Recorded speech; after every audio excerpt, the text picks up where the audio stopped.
Al Sultan Abdullah menerima sembah kenal penerima Anugerah Sastra Negara Profesor Dr. Siti Zainul Ismail. Cara bercakap, cara berbuat, ini jelas dalam tulisan Siti Zainul. Tokoh wanita yang kedua untuk diangkat dan diberi pengiktirafan ataupun kedudukan yang tertinggi dalam peringkat negara melalui pengiktirafan sebagai sastrawan negara. Nuansa-nuansa di sinilah. Jadi warna-warni yang saya senang. Dia hampir saja macam gula-gula. Menguasai khazanah warisannya, seni rupa, seni halus dan sebagainya itu membuatkan beliau ini berbeza dengan individu-individu yang lain. Cukup santun dalam berbahasa dan dalam menulis, tetapi dia adalah seorang pemberani. Aku beri kepada kamu, ya bangsa kami, rumah sastra kita, silakan naiklah ke tangga. Di halaman rumah inilah merupakan kanvasku yang pertama di mana jiwa seniku mula berputik, Kampung Gombak, Batu Empat Suku.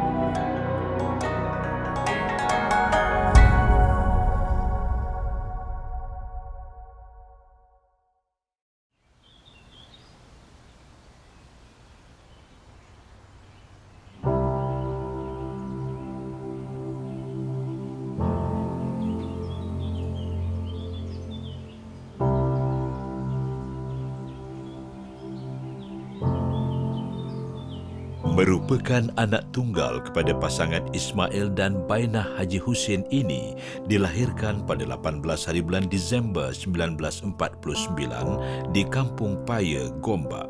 Berhampiran dengan Sungai Gombak pada hari Selasa tepat jam 4 petang.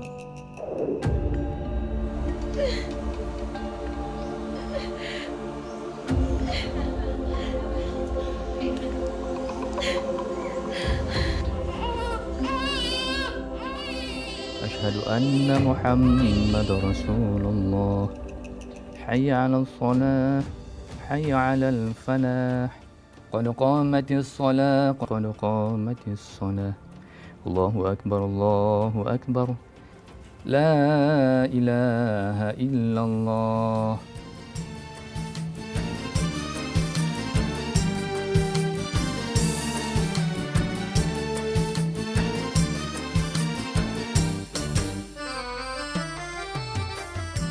Inilah tanah air saya yang pertama.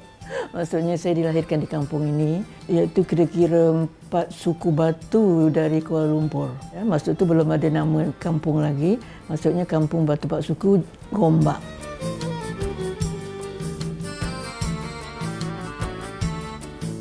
Jadi di kampung inilah saya lahir, dari rumah tua nenek saya lah, rumah lama yang katanya ibu juga lahir di rumah yang sama. Tapi menjelang keuzurannya, Datuk memindahkan rumah supaya isterinya senang kalau dia tiada. Ya. Jadi memang tinggal dengan nenek, lahir di Tiang Seri. Ini mak cerita semulalah, engkau waktu kecil ni suka menangis. Ya. Jadi dia pujuklah dengan abah, engkau ada duit kan, buatlah sikit-sikit pondok kecil-kecil. Jadi lepas itulah abah membeli tiang, buleti.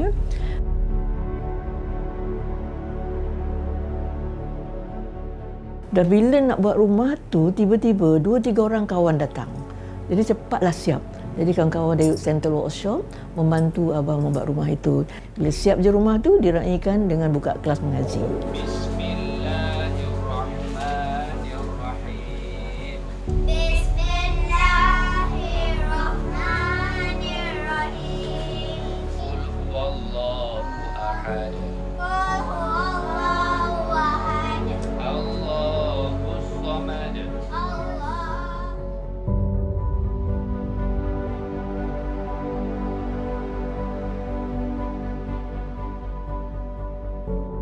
ibu ni suka hobi yang banyak dan berani mencuba. Setiap kali dia jumpa bahan, kain dan sebagainya, dia perlu ada pulangan lepas itu. Bila dapat mesin jahit, ada kedai Habib ni jadi sponsor dia, membelikan mesin jahit, tapi ibu membayar bulanan.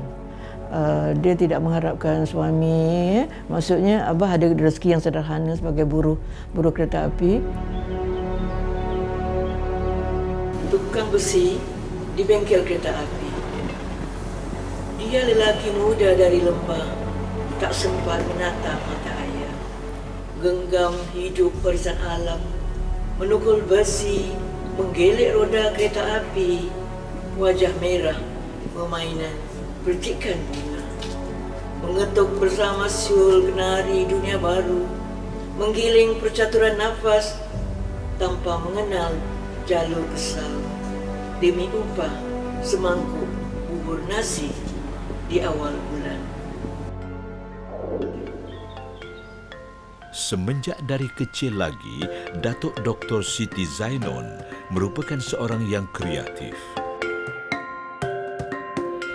Tatkala kanak-kanak seusia dengannya menghabiskan masa bermain, beliau banyak menghabiskan masa dengan membuat kerja secara bersendirian. Melakar di atas daun pisang, mengeringkan pokok yang ditebang serta diukir menjadi hiasan seni ukir serta menyapu warna cat kayu arwah abahnya pada siput yang telah mati merupakan salah satu aktiviti yang dilakukan oleh beliau ketika kecil. Biasanya kalau ibu-ibu yang ada kebun memang tahulah siput babi ini memang merayap kan. Tapi abah kata jangan bunuh binatang. Jadi kami takkan bunuh siput. Rupanya sampai waktu, bah, siput dah mati. Pergi buang. Waktu siput dah mati itulah bila kata pergi buang, saya tak buang. Tapi bila abah nak cat dinding, cat kayu, waktu tu warna tak banyak lah, cuma coklat dan hitam. Saya lukislah ikut dia punya bentuk-bentuk siput kita ni, kan ada siput design dia kan. Ini bagi saya dah cantik dah ni. Tapi kalau warna lagi cantik.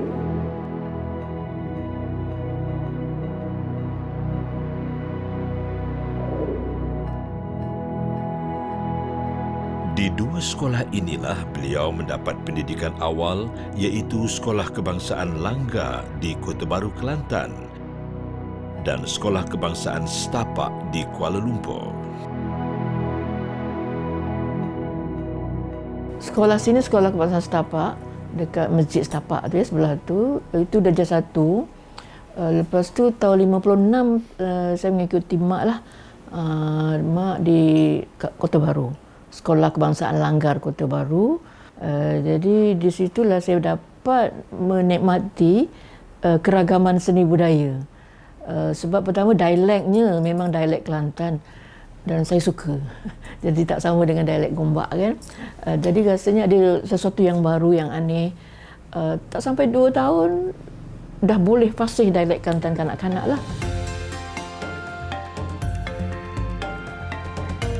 Saya sekolah jalan kaki dari Langgar, saya tak ambil ikut jalan besar. Saya sengaja ikut jalan kampung. Di situ saya akan singgah melihat orang mencolek batik, mewarnakan batik. Kita tengah nganga, nanti Mek panggil lah, mu suka batik ke? Suka batik mu masuk. Lepas tu dia kasih dua botol warna hijau dan merah. Mu colorkan. Dia sebut color tu, mu colorkan sini. Yang Kelantan kan bahasa Inggerisnya digunakan ni. Di situlah saya melihat memain warna pertama, warna cat cair air batik. Dia kasih saya bro, dia colek, dapat rupanya satu botol tu 5 sen. Saya ada duit lagi, ada sisa makanan tak habis belanja tadi. Belilah 5 sen satu botol. Tapi satu botol tu. Jadi besok sambung lagi sampai jadi kain tu.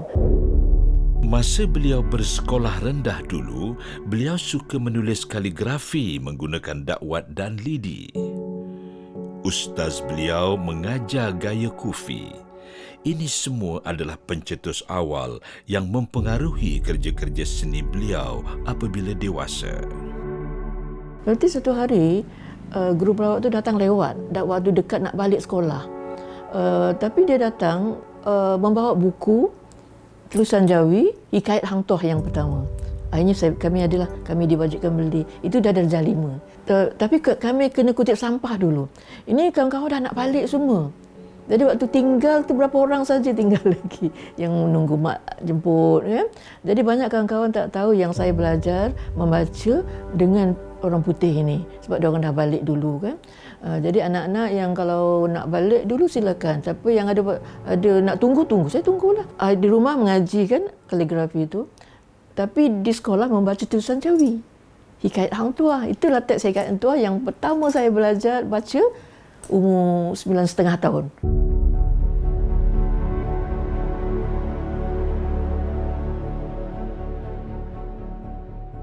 Menjelang akhir tahun, kita ada pameran. Jadi ibu bapa diundang datang untuk melihat apa karya-karya anaknya. Cikgu Zainuddin ni tahu saya suka melukis dan dia betul perhatian sekali menyediakan kertas. Kemudian bila acara bermula, ibu bapa dah datang semua, dipersilakan naik. Waktu itu sekolah tinggi kan, sekolah Melayu lama, ada anak tangga.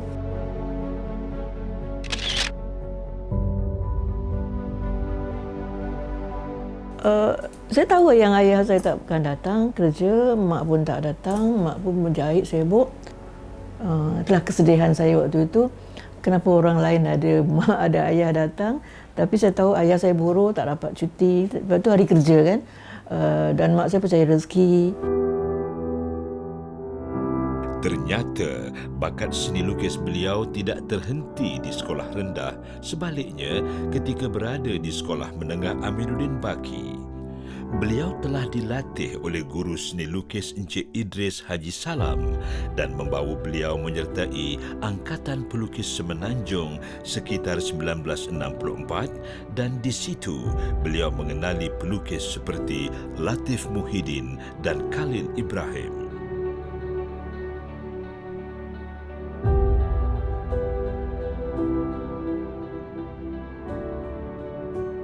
Memang lama, terlalu lama. Sejak daripada tahun 1970-an lah. Sewaktu kami sama-sama di koloni anak alam.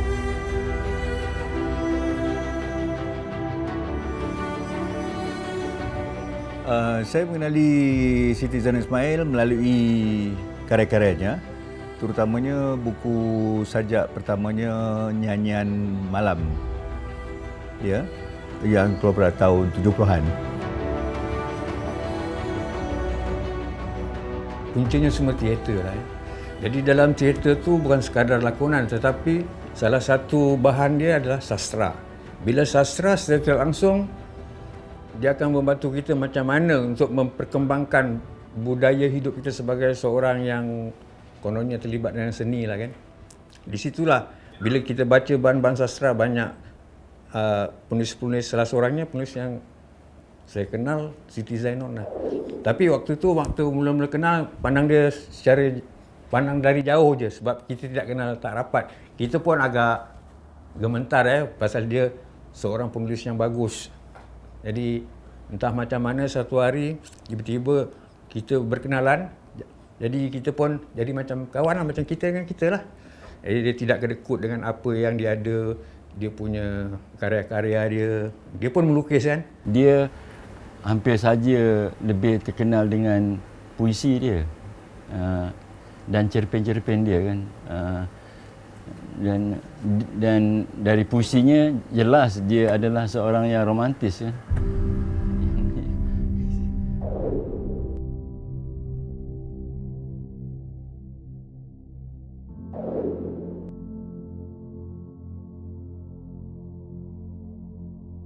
Kisah-kisah itu banyak yang kadang-kadang saya renung dapat membantu kita pula untuk bukan nak tiru kita hanya ialah sebagai bahan rujuk. Bila dah kenal, kami mesti kadang-kadang panggil dia bonda, kadang-kadang panggil dia kakak. Lepas tu dia banyak membantu anak-anak bila hujung minggu, hari Sabtu dulu anak-anak masa tu kecil dia akan membimbing macam mana cara melukis.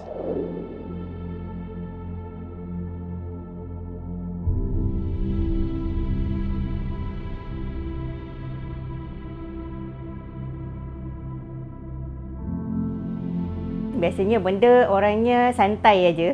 dia tak adalah garang. Cuma ada masa-masa tu dia memang dari kecil memang cara kami rapat, mesra memang macam kawan. Walaupun memang dari kecil. So macam kalau ke mana saja pun dia pergi mesyuarat ataupun kalau ada tugas luar pun memang dia akan bawa family lah. Saya, Wira dan Wan sekali kan, nenek. Apa yang saya dapati didikan beliau adalah kita tidak boleh terlalu mengharapkan perkara itu, apa yang kita nak dihidangkan depan mata begitu saja. Perlu usahalah. Perlu usaha dan sentiasa bersederhana dalam hidup. Seawal usia 18 tahun, Datuk Dr. Siti Zainon telah menunjukkan satu persatu bakat beliau, lebih-lebih lagi dalam seni lukis. Dan yang cantiknya tentang Siti Zainon ni ialah, saya sebut tentang alamnya, tapi beliau ni ada 2-3 seni dalam dirinya, tahu kan? Ya, ada tarian, dia pernah menari, dan dia juga pelukis yang selalu berubah, berkembang. Tak banyak orang begitu, dan dalam banyak karyanya bertembung dan berjalin dua-dua ini. Dialah sastrawan negara yang ada background lukisan. Itu sejarah tu. Sebelum tu sastrawan negara yang sebelum tu tak ada. Dia genre sastra saja. Tapi ini sastrawan negara pertama yang ada genre lukisan, budaya dan sastra.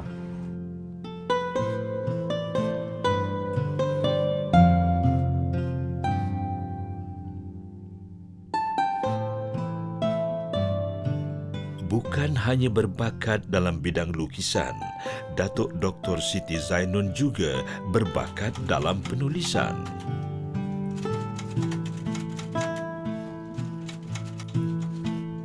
Meminati karya-karya Samad Said, arwah bapa tirinya mengenalkan dirinya dengan tokoh tersebut. Bermulalah perjalanan hidup beliau sebagai seorang penulis.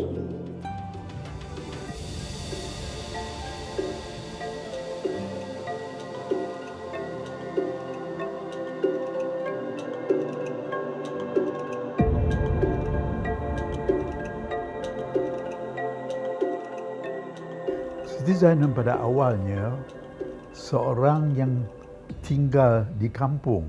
Saya pun juga begitu. Dan hidup kita sangat dekat dengan alam. Saya kenal bambu yang dekat rumah saya tu. Cara dia melentur, angin yang datang, musim dia. Dan Siti Zainon ni tinggal di Gombak kan? Rumah dia juga dengan alam. Rumah dia dikelilingi oleh pokok-pokok begitu ya. Jadi dalam hal tu beliau dengan saya juga seperti penyair pantun. Kita ambil dari alam. Sangat penting alam itu, dan alamlah yang beri ilham, rentak, cara bercakap, cara berbuat, dan ini jelas dalam tulisan Siti Zainon. Tahun 66 saya waktu tu tingkatan 5 ada Maulid Rasul. 67, 66 lah, baru tamat konfrontasi. Kami berarak, Raja Muda, Sultan sekarang Raja Muda depan kami belakang dalam kupu. Waktu ceramah ulama, saya pernah tengok muka orang ni, di mana? Ini pengarang. Jauh tu nampak. Bila sebut Hamka, betul lah, Hamka kat rumah dah berlambak. Mak dapat buku Hamka dari abang angkat dia. Saya turun ke Padang. Stadium Negara kan besar, yang open tu. Saya turun ke Padang. Polis 3 orang kejar saya. Pak Hamka nampak. Sini nak, Pak Hamka lambai saya. Sampai sana, Assalamualaikum, Maha Guru. Saya panggil dia Maha Guru. Tak usah, panggil bapak saja. Ya Pak, rumah banyak buku bapak. Ibu baca buku. Alhamdulillah. Tapi kata lama kan. Anak mau apa nak? Pak, saya mau belajar lagi Pak. Silakan belajar. Saya doakan, datanglah ke Indonesia. Perjalanan menimba ilmu Datuk Dr. Siti Zainon Ismail tidak terhenti di Malaysia sahaja. Sebaliknya, beliau melanjutkan pelajarannya dalam seni halus di Akademi Seni Rupa Indonesia atau dikenali sebagai ASRI.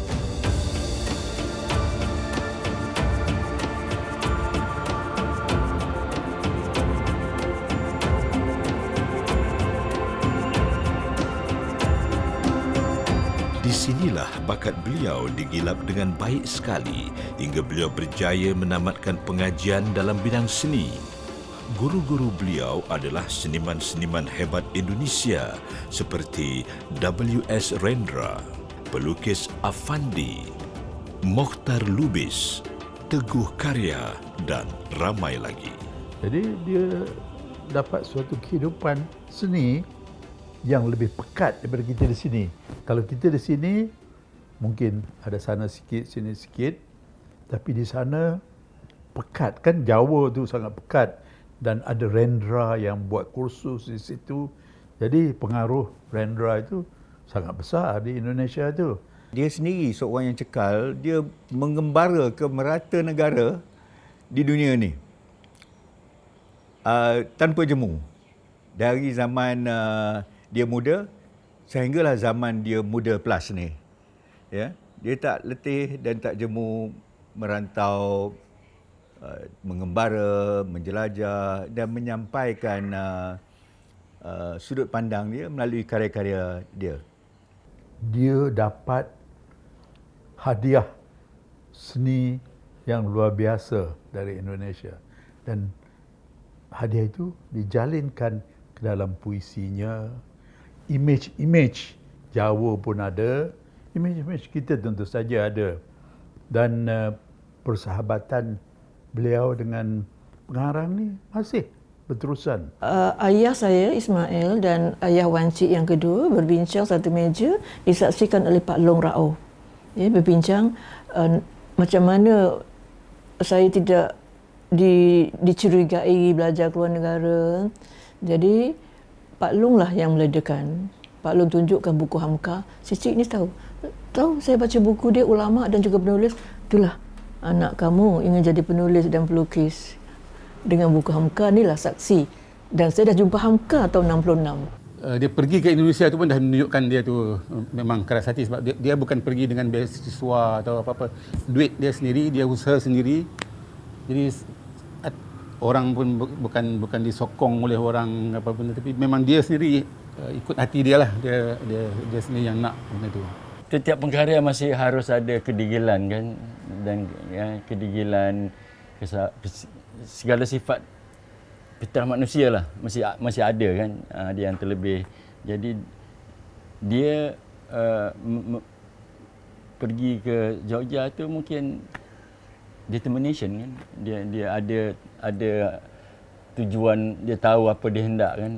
Itu kerana itu dengan itu dia ditolak oleh kedigilan tu, jadi dia sampailah kan. Jadi pengkarya semua harus degil sikit kan. Kalau tidak ada degil, dia lembik kan.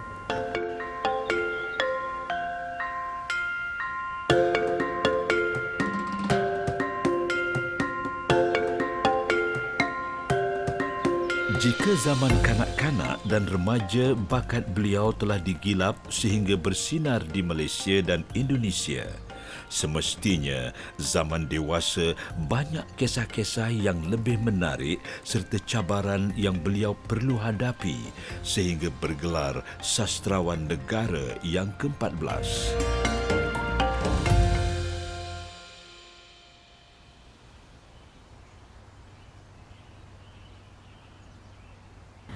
Dan pada saya ini adalah kerana kerja kuat dia dan bakatnya dia anugerahkan oleh Allah yang seterusnya dipupuk dengan rajin, dengan banyak membaca, dengan banyak menulis, dan pada saya pencapaian yang sempat diraihnya itu berbaloi sangatlah.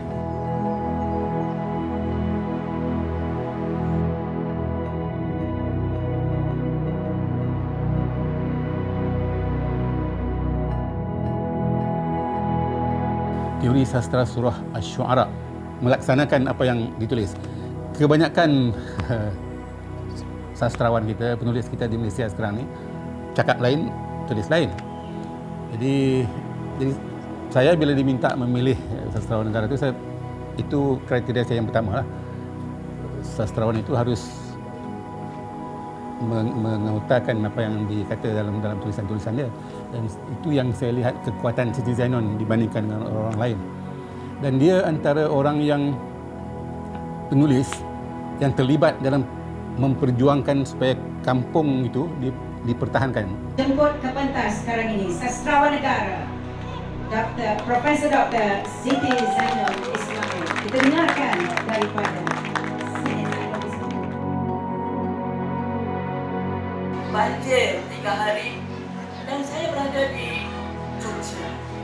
Dan waktu saya pulang benar tidak ada lagi namanya kampung. Ini adalah wilayah kota dan nama baru dikatakan Kampung Bandar Dalam. Perjuangan yang panjang beliau dalam bidang seni sentiasa terus hidup merentas zaman. Perjuangan yang panjang beliau dalam bidang seni sentiasa terus hidup merentas zaman. Beliau adalah satu contoh pada generasi baru dan akan datang bahawa berkat dari minat, bakat dan disiplin yang tinggi akan membawa seorang insan mencapai kejayaan seperti Datuk Dr. Siti Zainon Ismail.